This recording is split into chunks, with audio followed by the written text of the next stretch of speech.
Nahihirapan ka rin bang gumawa ng mga videos? Pareho po tayo, ano. So, kaya nung nakita ko itong sa CapCut dito, grabe talaga ang daming mga ano, mga templates. So, puwede mo pala talagang piliin dito yung mga templates na gusto mong ano, gamitin. Like for example, ito po cinematic, ganyan na, puwede kong gamitin 'yan. And then use mo lang po yung template na 'yan, tapos hanap ka lang ng ano mo, ng, video mo. So, like for example, ito yung hanapin ko.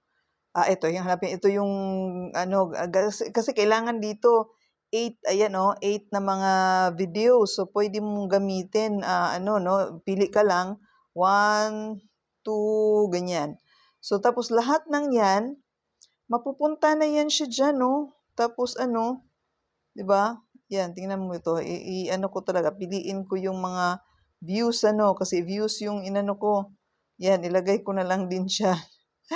Ang bilis lang pala nito, hanap ko ng mga views lang dito ano, para ito parang view naman ito, eh, view, tapos view, ayan.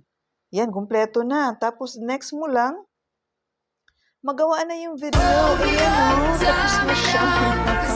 Ang bilis lang yung gawin. Ayan, basta yung pangalan ng lagay niyan sa ano, sa template na yan.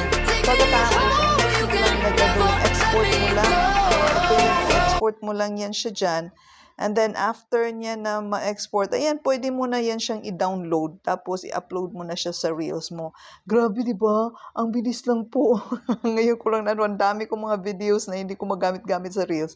Pero ito pala yung solusyon. Kaya try niyo po yung ano na, CapCut na to.